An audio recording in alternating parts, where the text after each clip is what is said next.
and because everything that's good ain't God. So I felt like I was being a compass and not a GPS. You know what I'm saying? Like, for me. Yeah, like I was sending people north how I thought, because it's like not the traditional or typical stuff, but I needed to be a GPS, like let's be specific. So I'll say that's how it transitioned. Like once I got with God, it's like, okay, you know, what you was doing is okay, but it ain't leading them to me. So it says, people thanking the universe, you the one who made it. Idolizing creation, you the one that created. Talk to me about that. Okay. Break that down for me. You may see where I was, and I have a story, I have a past, I have a testimony, but take that into consideration to see how much God has worked out of my life. My teenage years, I was on probation, on the run twice. It was a lot that happened between 13 to 18. Even as an adult, when I left Christ, you know, I've been through some unfortunate situations. How many kids do you want? Hey, my wife Mexican, so she's fertile, so. She's fertile, so.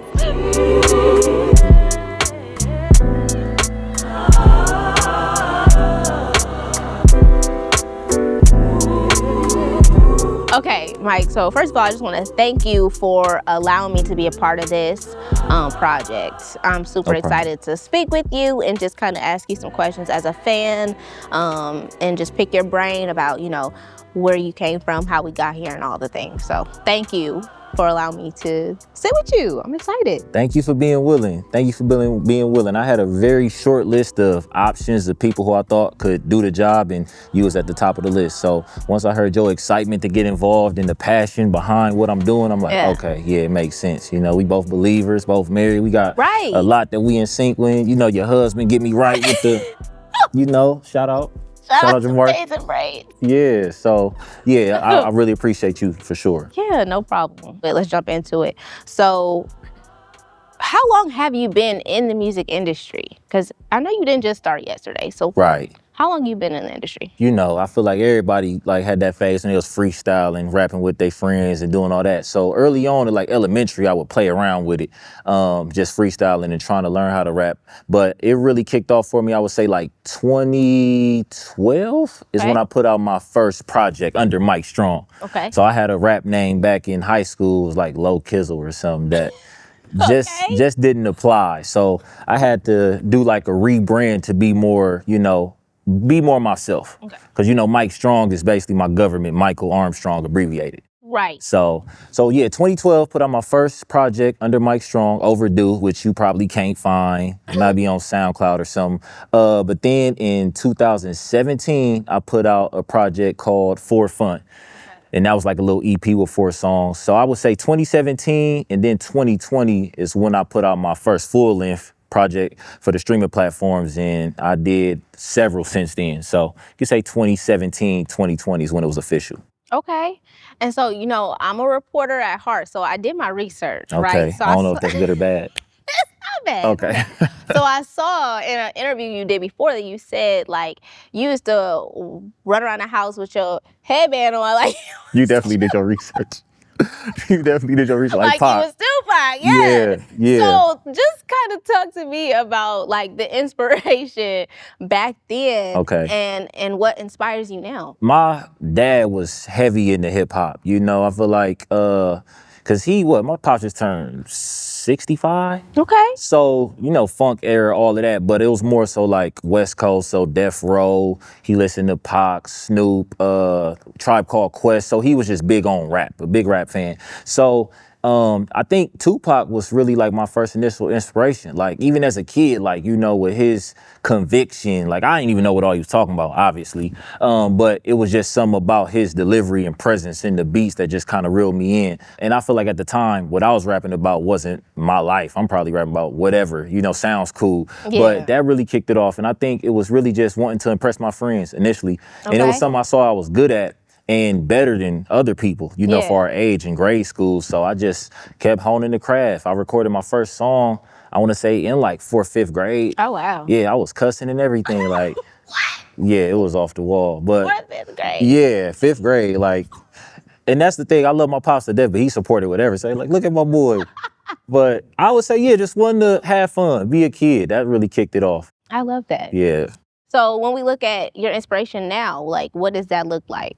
When I look at my inspiration and influences, like it's all tied into people that made an impact or made a difference, like, so initially I'm trying to just impress friends and have fun. Then it grew into, trying to be tough, went through that whole era, like the gangster rapper, people that I thought was cool. And then I say, finally it led to like, okay, going back to my roots, want to make a difference, like touching people. And ultimately now with my faith journey, like trying to glorify God and letting people know Christ. And it's always just like autobiographical. Like I'm talking about my life and my story, but in a relatable way so others can connect with it. So I love that. yeah, just trying to touch the people. Okay, so life now, I'm sure it looks totally different than it did back then. Like Yeah. you're married now, Yes, you've got ma'am. children. Period. You better show off Get the the back ring. camera. No, that's right. You're married now, you have children, you all are blending a family together. Yes, Talk to me literally. about parenting a blended family and like, just living that married life. Like what is that like? It's a lot, but it's something that's special. So I grew up in a married household. So my dad and my mom were married, or they got pregnant with me while they were married. Okay.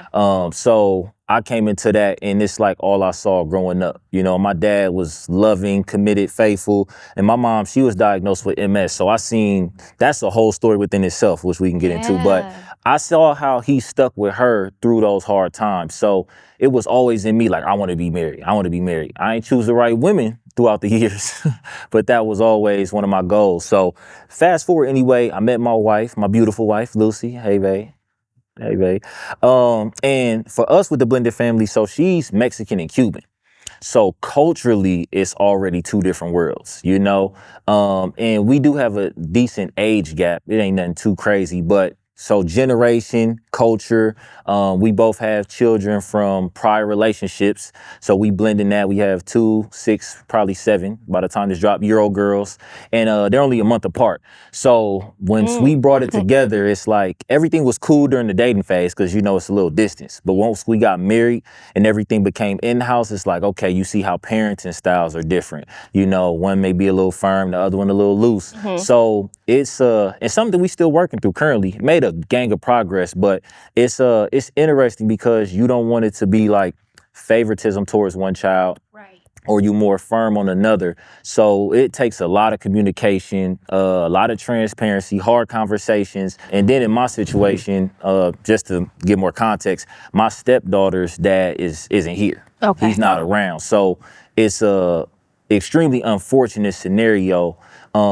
But I feel like for our dynamic, it has been helpful because I'm not dealing with the baby daddy drama, or typical stuff. Yeah. But then on the flip side, from me, my daughter's mom is still in the picture. So we live different lifestyles. So trying to bring that together can cause conflict. So it's so many different things to navigate. But it's beautiful because, like, God adopted us and accepted us as kids into his family, So it's just like taking our beliefs and what we want to instill in them and making sure that's the foundation for what we create, regardless of where they're coming from. So I didn't know your wife's name, right? I didn't know her name was Lucy. You have a bar in your song. And I can't, you said something to Lucy. Yeah. Do you know what bar I'm talking about? What did you say? I do. I said, and explain that to me. I started it off with the second verse. I said, I say to you truly, truly, I left Lucifer and met Lucy. Our love story like a script from a movie. Yeah. So cute. Thank you. I was wondering, I'm like, Lucy, okay, Lucy. Duh, sure, why? So what inspired that is layered too. So part of my story is like, I was working full time and my job, it was like negotiations going on that could have possibly led us to go on a shutdown. Okay. So I picked up a second job and I ended up meeting her during that time. So it was a period where I knew I was gonna be super busy. Like literally, I was started working every day, like either both jobs or one or the other for the weekends, like literally no days off. But during that same time is when I rededicated my life to Christ. Okay. So it's literally like I left Lucifer. I made that decision like a week before I started the second job. Wow. And by the end of the week, I met her. Wow. And it's actually coming up on 2 years now because it was in September. Wow. But yeah, so that was literally how it came about. As soon as I decided like, all right, I'm gonna leave the world alone, get back right with the Lord, met her, and that initial conversation was impactful, and it just led to us, rolling the ball. And I mean, we met, engaged, and married within 6 months. Wow. When you know, you know. You know. Yeah. That's amazing. Thank you. Thank you. So congratulations, first of all, to all of that. But that leads me into my next question. You're transitioning into Christian rap, or you have transitioned fully into Christian rap. Now, you already were doing inspirational music. You weren't cursing or anything in your music. Yeah. So just kind of talk to me about how your decision to follow Christ impacted your decision in your music. Well, I think, like you said, my music before, it wasn't like off the wall. Like, I found a way to communicate my life and experiences in a way that could be received from anyone. And my reason for doing that initially, like, when I was in my early 20s and rapping and stuff, I realized I could be more lyrical and stuff. Like curse words became filler. And I initially gave my life to Christ when I was 21. So it was just already a habit that formed with me not cursing and just trying to motivate and be inspiring or whatever. But that could still be seen as like vain and self-centered. You know what I'm saying? Because everything that's good ain't God. So I felt like I was being a compass and not a GPS. Huh. You know what I'm saying? Break that down for me. Yeah, like I was sending people north how I thought, because it's like not the traditional or typical stuff, but I needed to be a GPS. Like, let's be specific. So I'll say that's how it transitioned. Like, once I got with God, it's like, okay, what you was doing is okay, but it ain't leading them to me. So once I had that realization, it's like, all right, I gotta tighten up. And with praise, I did that in September 2023 when I gave my life back to the Lord. And this was the first song I wrote in November. So it's 2 years old. Okay. If they not putting together the timeline. So I've been sitting on it for a while, but I literally was debating on music. I took a break because I'm like, I don't need to focus on that. And I remember like at work listening to beats and stuff, and I was praying like, Lord, like if you want me to do this, let me know. No joke. I can't make this up. I'm on the subscription. It's a producer who popped up, and I seen the beat Praise, literally. So the beat was titled Praise on YouTube, and I clicked it, and you hear the sample. And I'm like, okay. And that's how it came about. Like, and it was just me kind of getting into, like, if you listen to the first verse, it's me talking about like what I was coming out of, with the lust, the fornicating, all of that, and to like, all right, I surrender. It's back to you. So isn't that crazy how like God will use you like that? Like anything that you're doing to get to you, like you prayed about it and then boom. There it is on the phone. Yeah, like, how more clear could he be? I can't make it up. And then even like still to this day, out of all the songs I've written, like that one still give me chills. It's like that one was spirit filled, So walk me through the writing process of that song. Were you just like writing things on the job? Did it just come to you? Like, that's a good question, like, because my process varied, but with that one in particular, when I heard the beat, like I started off saying blood spilling in the Middle East, they killing on our own streets. So that was like when the height of that Israel-Palestine, situation was going on. So it's just that into like, let me make this declaration of where I'm at now, but I want to make it relatable because I don't ever want to come off like preachy or I'm better than anybody. It's like, this is for all of us. So I'm like, let me expose myself. Let me put my skeletons out there. And so it just flowed with that, more personal. And then I'm like, all right, let me make sure I redirect them to where it's supposed to go. So I came up with most of it at work, I believe. And then it was a gap but before I finished the second verse, because I kind of write sporadic. Like I might get some inspiration and jot some down and then finish later. So it was a decent gap in between, but it started at work. Okay. So, there's a section of lyrics I want you to break down for me. Okay. Kind of talk to me about what you're thinking here. Okay, so it says, people thanking the universe, you the one who made it. Idolizing creation, you the one that created. Talk to me about that. Okay. Break that down for me. I feel like a lot of credit for what happens to us is directed the wrong place. Like people say, oh, the universe or the higher power, which, people have different beliefs, but it's like at the end of the day, it's a creator, like in the Bible, it says in the beginning, God. So before all of that, it was God, and also it's like idolizing creations, you the source that created. If you meet somebody, one of the first things they probably ask you is like, what's your sign? you know? So it's like dependency on the stars and the horoscope and astrology. And, you know, in the Bible, they talk about that. Like that could be looked at as witchcraft. And we told not to practice that. But it's more so like misguided focus or idolatry. So I wanted that line to really highlight like, yo, you have a God, someone that loves you, that created you, you know, and came down into human form that can relate to you. Like you don't gotta put your all of your focus and dependency into something that he created. Right. That's off. You know, it's like people who basically idolize money. It's not always just astrology stuff, but it's just the wrong thing because like even for me with my testimony, I experienced so much, but I found God when I was at a low place, you know, because it's like when you at your bottom, sometimes you realize he all you have or he's all that's there. But then when you at your heights, it's like it's not fulfilling you. It's not fulfilling the void. So I just wanted to redirect again, like, hey, like keep your eyes on God and who's it coming from, you know? Yeah, so that's where that came from. Just trying to put the focus where it needs to be. So if you had to sum up what you want people to take away from this new record that you just released, what do you want people to get from Praise?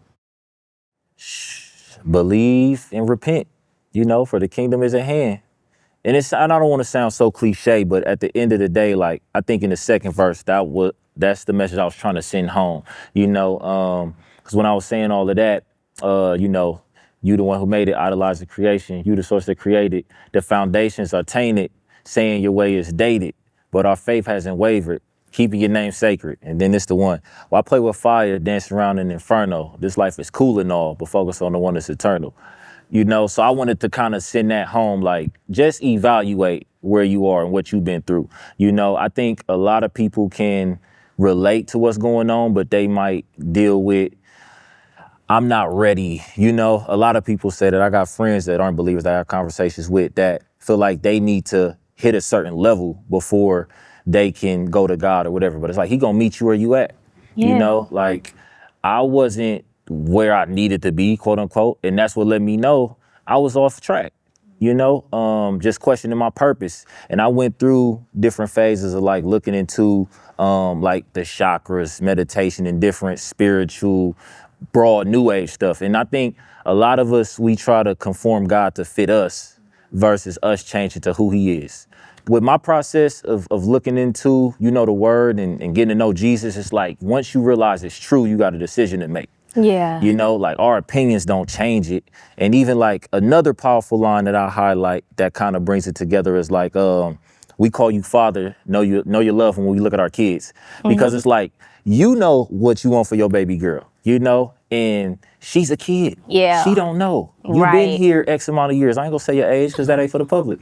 But you've been here for so long and you know what's what. So you love her regardless. Yeah. If she go off path, you still love her. If she follows, you still love her. But at the end of the day, it's like you lay down the rules and the boundaries. Right. If she go outside of that, it's consequences. But that don't mean you Right. don't love her. And if she does follow your way, it's rewards and all of that. And it's like we have a heavenly father who has the same template. Yeah. But we can't fathom his decisions because it's bigger than us. But all in all the, you know, I get No, get I on my love it. soapbox. That's what we want. But yeah, it's like I just want with my music and all of this, I'm trying to simplify the gospel. You know, like hit some heavy points to really make you think, but also make it practical and accessible to where you don't feel like you have to be a certain way. You know, like we in the church, I got my hat on, my pastor let me use the building, like, yeah, because he respect the authenticity. But Yeah. long story short, I want people to believe and at least get curious enough to look into it for themselves. I love that. Why did you feel it necessary to do something like this, for us to sit down and like have this conversation, you know, because we talked about like your own music. It's not necessarily like cursing and all of that, but it's totally different than what you're doing now. Yeah. And so what do you want people to get from this conversation that we're having and, you know, moving forward, what you decide to do? Locally, you know, being in town, like you said, you heard of me and knew of stuff. But I think with a lot of the circles and people that I'm around nowadays, they might not know me thoroughly, you know, and I don't want Yeah. them to get the misconception that I got it all figured out. Like I say a joke, I ain't always wear these glasses. You know, like I may seem like innocent or like I ain't been through nothing, but that's the polar opposite. The polar opposite. So I want to give context to my music and my journey, because it's stuff now that you could find that isn't representative of where I am now. And even like with the cover of Praise, I was intentional to have it as my baptism photo because, boom, 2025, you see Mike baptized, like Praise. Okay, what's this?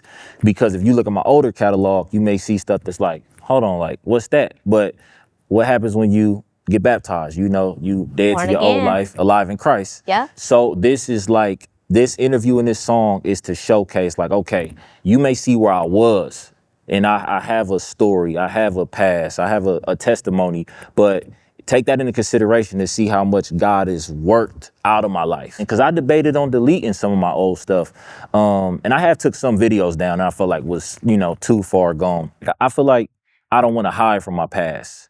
And a lot of people, like I said, that I may know now or that have known me, I want to be transparent to show them, like I said, the humanity of it.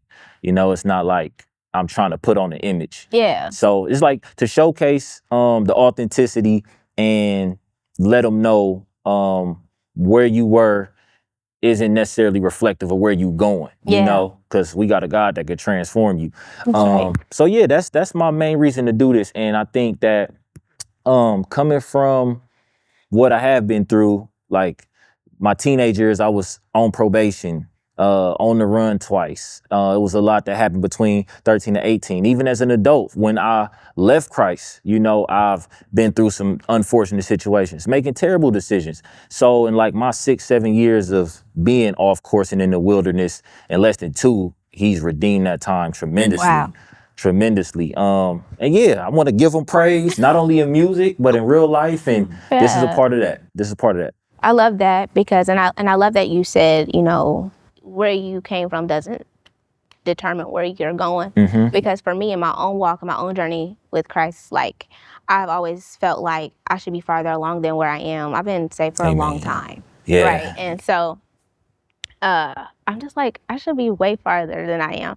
And so where I'm currently at, I just want to sit with him, like in his presence, and I want to get to know him all over again. So I've been starting from, I went all the way back, like to the basics, like I don't know him.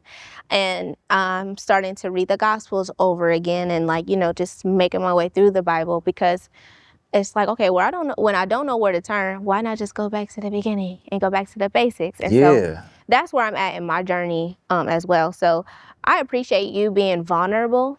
I appreciate you putting this out to the public. Sharing your story and being authentic, because I think that's what we need to see. I think that's what the youth needs to see. Right. I think that's what people need to see that's been in church for a long time, and babes in Christ. I think it's important to show that even though this is what I was doing and this is what I have done, God is a redeemer. Right. And I want to take you along the journey. So, amen. I'm excited. Listen, I just am excited to be here. Look, okay? and I'm gonna jump in there with you because you hit a key part, and I think that's so important. A lot of people always say religion. And what's that? That's like, you got to do this to get that. Like even in the Bible, who did Jesus criticize the most? The Pharisees, the Sadducees, the religious leaders. They the ones that crucified him. Yep. And what did you do when you felt like you wasn't where you need to be?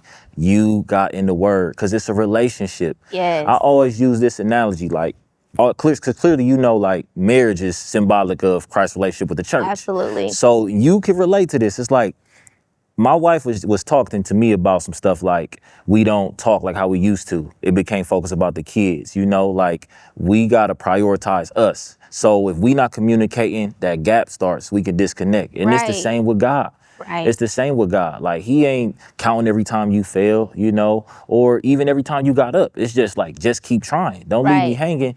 And that's something that I believe fatherhood and marriage has shown me. Like, it's those relationships we have that we attach to that, regardless of how they feel about us or how it's going, we got to work to restore if it's broken. Absolutely. And even like I said, all those years that I spent off track, God didn't let me go, but it's the relationship. Because I realized once I started pursuing other things more than him, that's when it became a disaster. But like you said, getting in the Word, getting to know him and understanding what he did for us, right? That appreciation comes as a result.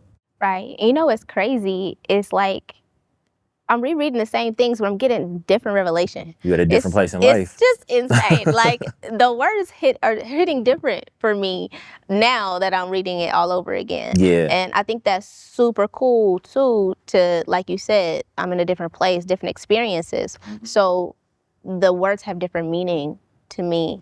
And I was also talking to my best friend about this and how I was excited about it, which I am and was.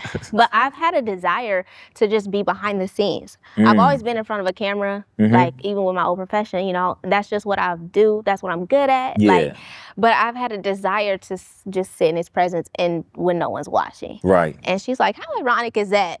You're a news reporter and you don't want to be in front of the camera. And I'm like, I mean, I guess so. It's just the season that I'm in. I think it won't be forever. I'm just kind of doing the work behind the scenes and he's working at me behind the scenes. And I can't wait to see what happens when I do come forth, you know? Yeah. And that's important. I mean, because obviously, like I said, I wrote the song in 2023, but 2024, March of 2024 is when I got married. So between that and then having our son, it's like I couldn't get involved in other stuff. Like financially, got to prioritize and just make sure that I'm setting that foundation for my wife and I. So it's like now, 2025, I can start to put out what I created to the public. But like you said, that relationship had to be solidified. Because I think one of my biggest concerns is like being a sayer, not a doer. You know, getting in front of the camera, especially speaking about faith, like you under the microscope and people look at you crazy. Like if you drop the ball and what they expect a Christian to be, you know, they throwing everything away. But if you go to McDonald's on Coliseum and they mess up your order, so you're not gonna go to the McDonald's on Rudisill, you know? Like, I think it'd be hypocrisy in every type of social group, but you know, people who want to follow a faith, and not just even Christians, but people who follow faith get criticized the most, you know? And it's like, it's hard. It's easy to do what you want to do. It's easy, you know? And that's the most deceptive way that the enemy get us. Because you ain't got to do no Illuminati ritual or devil horns. It's like, do you? Following God is difficult. So I admire the fact that you stepping out of your comfort zone. I'm not gonna say you uncomfortable, but you don't want to be in that element in this season. But you still, pulling from what you are called to do. And I think this is ordained how it even came together. I agree. When you called me, I said, of course. Right. I would love to. Because I'm just in a place where I don't want to do nothing just to do it. Right. It needs to have purpose. And I want God to get the glory out of what I'm doing as well. And so I think that, like you said, I do think this was ordained. I think that this was amazing. I'm a fan. So you're involved with Fort Wayne United. Talk to me about that. What does that look like? What do you all do? How did you get involved? I need to know. That's definitely a huge part of my transition. So when I was 21 and I first initially gave my life to the Lord, I connected with some house parents that retired from a placement that I was at, like a group home. Like I said, I was getting into trouble and stuff. So when I came back to Fort Wayne, I was basically trying to figure it out. Like, I accepted the Lord, all of that, but it's like, okay, I ain't doing nothing different except looking for churches and trying to figure it out. So that led me to visit a church where a girl told me about a group called Counterculture. At the time, Counterculture was ran by Eric Helly. So me and him ended up building a relationship, and Counterculture basically was a group to help you develop like life skills, learn the basics of the faith, how to work it out and things of that nature. So I started attending a group like once a week. Me and him built a relationship, start hanging outside, and we basically walking together. Like, he's showing me how to live it out, doing life together, as he would put it. So he was working at one job at the time, and then he transitioned to work within the city. Under Tom Henry. So one of his programs projects that he had to handle was the My Brother's Keeper initiative that came from the White House. And then also it was something called Cities United that came out of Philly. And the goal is to eliminate violence-related deaths between black men and boys between the ages of 14 to 21. So what he did was merge the two and put it under the umbrella of Fort Wayne United. Okay. So during that stage, I got brought in as one of the emerging leaders. So it was like a committee with like different leaders from local government, health, education, you name it, different sectors on like the steering committee who helped make the decisions to guide it. And then under it was subcommittees. So like justice and so on and so forth, the ones I named. So the emerging leaders is what I got pulled into. So my role at the time was basically like doing outreach to get young men to attend different programs. So we had something called a live session. So the focus of the live session was we have a group of guys get together with a police officer and somebody representing like the justice system. So you got like an attorney and then a police officer, and then you got young black men. So typically it's tension, you know, and I think this was around the time, I want to say George Floyd, but it was still like a lot of situations that was occurring with black men and police officers. Okay. So you get them in a room and it's just like the guy's tensed up. The dude's like what's going on, trying to figure this out. And the officers and the attorney just, a fly on the wall. So you see it's kind of not awkward, but it's tense in the beginning. But as the event unfolds and the conversation occurs, you see them start to open up because it was like a live polling system. So everyone was given a remote, and then it'd be like a graph and like 4 different questions. Like what age of men experience homicide the most? Like 10 to 12, 13 to 14, and different age brackets. Anyway, everybody selecting a vote, and then boom, the results pop up instantly. And after that, we have dialogue about it. Okay. So I assisted with that program as far as facilitating and also getting people to attend. We had late night basketball. I remember that. Yeah, and actually, we just relaunched that. Okay. We just relaunched that, I believe, on the 6th. Okay. September 6th, and that's going on for a few months over at the Renaissance Y. So if you're checking this out, go hoop, don't be scared. You got to register. So make sure you check out the site, get the QR code, and go through the process. So that's targeted for boys the ages of 14 to 21. Okay.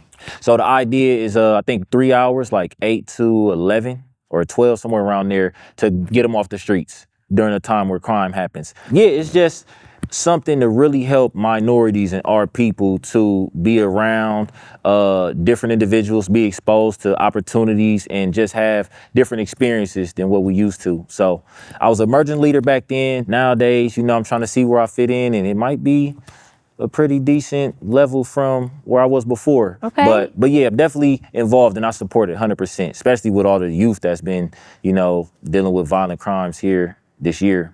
Yeah, I like that you mentioned that because I was going to talk about it. I mean, there has been a lot of youth violence. Yeah. Just this year alone in the city. There's so many programs, but some of these kids don't know about these programs. Right. And it's like, what do we do to make them aware of what's available to them?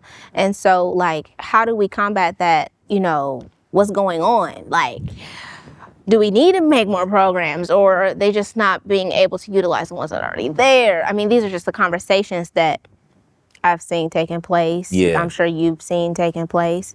I know city officials are trying to figure out something to do as well. So Fort Wayne United, I mean, I think that's a great organization, to help combat that. So yeah, I thought it was dope that you were a part of it. Yeah, no, it's been great, and I can't forget the 10 Point Coalition, as well, because we just did the walk to relaunch that, and I disconnected when 10 Point launched, years ago. So with me being able to attend and see the boots on the ground, that was refreshing, and seeing how powerful it is. Like, we walked the neighborhoods, like over in the Oxford area, we walked like a mile radius around, passing the Weiser Park Center and different areas where like murders happen. And just seeing some of the representatives like stop at a house, give us some context on what occurred, praying for the families. And one, I know you heard about the elderly woman that was killed by the 2 teenage boys. We stopped by that house, and one of her relatives spoke on the incident and thanked us for being out there. And something else I found out is they don't only just supervise the neighborhoods during the areas where it's like potentially dangerous, but they also can provide different assistance for the families. So like one family, they got meals for like a week. Wow. And another family reached out to, I believe, IRIC Chuck Surratt and different community leaders and got some funding towards the funeral. Yeah, so yeah, like you said, I think I've been disconnected a little bit because my family and everything, but I knew it was essential with me, you know, not only just getting involved with music, but being involved as well to try to give more exposure. Because with the social media age, it's like people attention span so short, you got to keep it in their face to make it relevant. So yeah, I'm looking forward to seeing more people engage, ask questions. With 10 Point Coalition, I mean, you kind of did explain what you all do. I was going to say, for someone that has never heard of them, what do they do? But you kind of already went through that. I've had the opportunity to talk to them before. I can't remember what story I was doing. I believe someone had just got hurt. And I did a story, and I was able to talk to some of them. And it was just so cool to see all of these grown men, Black men, out there really available and accessible to the community. Right. I think that was something really cool to see. And I'm also excited for the relaunch, like you said, like for them to come back. So yeah, it's definitely making progress. And I mean, even like the people in the community were excited. Like you had people with their phones out, like cheering. You know, that's amazing. The cheerleaders were out there from I believe Southside and the band from Snyder. Wow. So it was crazy. It was That's crazy. awesome. It was something that caused attention for the right reasons. Yeah, that's good. It's always good when we get attention for the right reason. Yeah, you know, it's funny because I just talked to one of my friends literally from like middle school. He called me the other day and was just telling me how like he loved what I got going on and what I'm doing and how like I stepped away from all that stuff way back then, you know, before it escalated. So when I see situations like what's going on with, you know, the drill scene of music and obviously like the Young Thugs and all that, it's like a shift is happening. Like even with me making this transition into Christian rap now, it's like probably one of the best times because that stigma of it being corny ain't as like heavy as it was. And you see artists like Lecrae getting on the Breakfast Club and doing interviews with, I probably shouldn't say because of what's attached to him, but Club Shay, you know, like Shay the you know, post scandal. So, you know, it was him at Uncle Shan. Yeah, him at Ocho Cinco. But yeah, you just see Christian artists and individuals getting on all the platforms. Like it's the borders and the walls aren't up as the way they used to be, you know? And I think people want to hear something new, something refreshing. I really think the world is crying out. I think the world is crying out for Christians to stand up. I agree. I think that, they've called it corny, they've called it, you know, lame, but in actuality, I believe that the world is ready for real, authentic Christians to stand up because they need Jesus. They need to know who Jesus is. Right. And if we keep dumbing ourselves down and being lukewarm, how are they gonna come to Christ? Man, look, what I say, checking temperatures. I was lukewarm. Identity proof gone. And it's like, yeah, if you gotta be, we called to be the salt and the light. So we gotta engage, we gotta be involved. Like I was seeing so much stuff on Facebook that was the polar opposite of what I'm on. I was getting discouraged to even comment or like speak on what I am. It was like, y'all entertaining the foolishness now. So, you know, like, I don't know, but one thing that really hit me is like, you know, you serving God or man. Like if I'm thinking about their response or lack of a response, I ain't doing my part. So that's another reason why I'm 10 toes, drawing my line in the sand and going about things the way I am. Was just like, look, when this all said and done, you know, I want to make sure he say, hey, well done, my good and faithful servant, you know, like, and then I got a family to lead, so. Exactly. And, you know, I love that perspective because as a journalist, it's tough. Because I have to be careful what I comment on because I don't want to seem biased, right? Yeah. And I don't want people to be like, oh, you this, you that. So it's been tough, like working in the industry and having an opinion and not being able to say the opinion for certain things.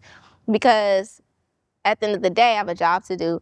And if they think that I'm on this way or that way, they're not going to talk to me. Right. So I had to be strategic with how I use my voice and how I come across. So like, I may not be out there protesting, but I'm out there getting the answers. Like, right. I can't be with you doing that, but this is how I do my service. Like, you know what I mean? Yeah. Like, I'm able to go in front of the people and make them be accountable, you know, to what they're doing and what they're saying.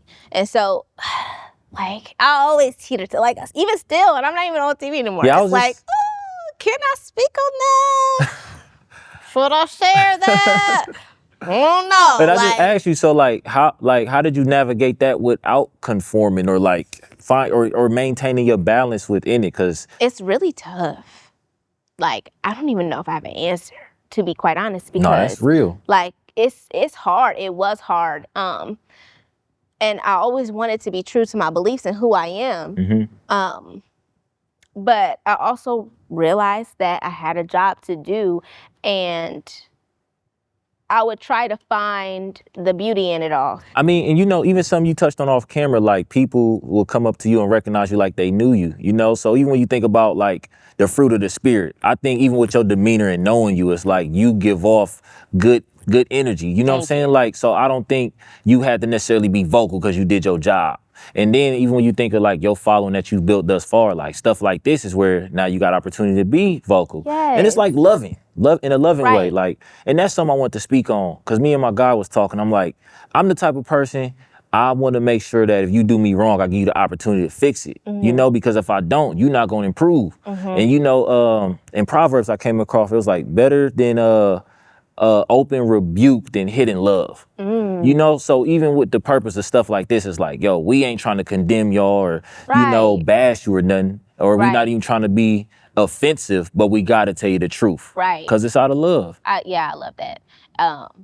Absolutely.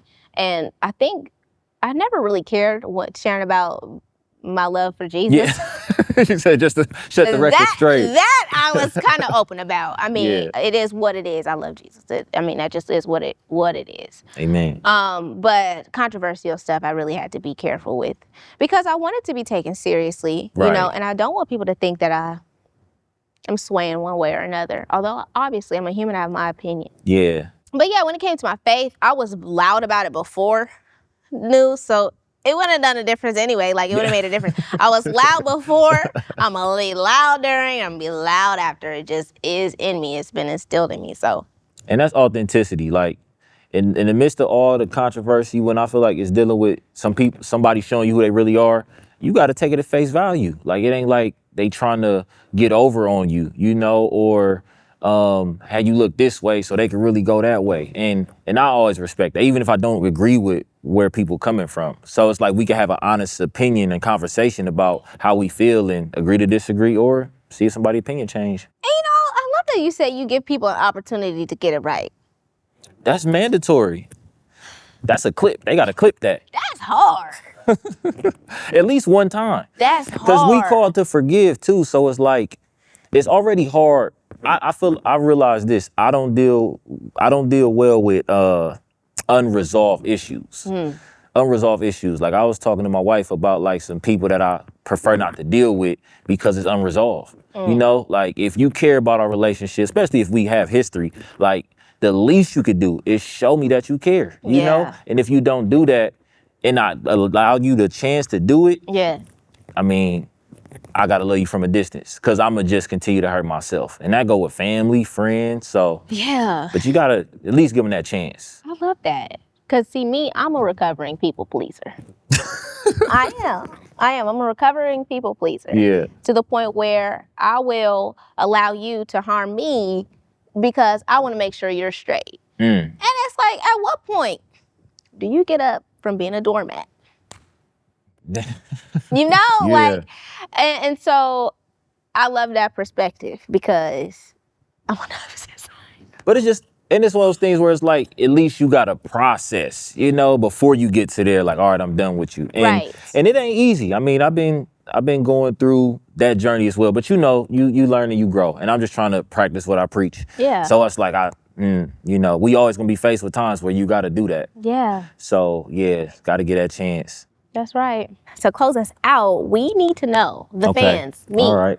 We need to know, what can we expect from you moving forward? We know you have, you know, turned another chapter. Right. And we're excited to see what is coming forth. So give us a little hint of what we can expect. Basically, since Mike Strong is going through a rebrand and a transformation, which has already occurred, but it's still in process, I talked about the whole baptism cover for my singles, so obviously it got to be more to follow. You know, he gonna do the good work till it's finished, and I got a lot to do. I feel like I done gave 4+ projects to the world, so I gotta, you know, glorify God. So I do have something that I'm working on. I hate when people give dates and they don't deliver, so I don't want to be that guy. Okay.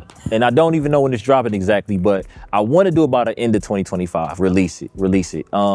I'm doing another approach with my rollout now, obviously with praise. I mean, I've been putting out a bunch of reels. We got this, so I want to drop a project. I need to drop a project, so it's just the timeline varies, and I think that will really stamp where I am, because like I said, I need the music to reflect where I am now. Like you said, like we said off camera, each moment that you have like documented like shows where you are, like part of the journey. It's something to capture, so I gotta document this. You know, I'm a father of 3 and definitely will be having more on the way. Okay. You know, how many kids do you want? Hey, my wife Mexican, so she's fertile. So she's fertile. So yeah. Hey, long as the Lord provide and I can afford them, we'll see. But I got 2 girls. I got my boy, you know, and just I love it. Yeah, keep it going. But yeah, new music coming for sure. I got concepts, ideas. And yeah, shout out to my man Quill, who came through for, you know, directing this and getting the footage. So hopefully more content can keep coming. I got my guy GTA Media. So I'm getting the pieces to the puzzle. Another God thing, like I wasn't necessarily looking for, but the stars are aligning for me to compete with what's needed to be an artist, you know? So Lord willing, end of the year, we get something out. Okay, listen, we looking forward to it. I know you say you don't like giving dates, you know, so we'll stick with the 2025 into 2025. Okay. But yeah, no, Mike, for real, I really want to thank you for doing this on behalf of me and fans. Thank you for allowing us into your space. No problem. You don't have to do that, but we appreciate it, and I think it allows us to get to know you a little bit better. So yeah, thank you again. No problem. I got a shout out to my pastor, James Pettit, for allowing us to use the worship center here at Lakewood Park. You are appreciated. Shout out to Pastor Chris over at City Church. His hand made a cameo for the baptism on the single cover. I love it. Yeah, and he shared the song he's been supporting. Shout out to Crystal Q, who did the vocals on the hook. Oh, yeah. T-Weezy mixed it. What else? Obviously my wife for letting me come out. Absolutely. While she hold the fort down. My kids, my family, my friends, the world. You know, everybody. Because this is for y'all at the end of the day. You know, I'm trying to die empty and just make sure I give all I have while I'm here. So, I love that. Hey, come along for the journey. I appreciate y'all. I appreciate you. Of course. Have me back. Hey, shoot. Y'all run them comments up. If y'all like what y'all saw, what they say, comment, subscribe, share, All the like. things. Yeah, all of that. And we can run it back. So, yeah. All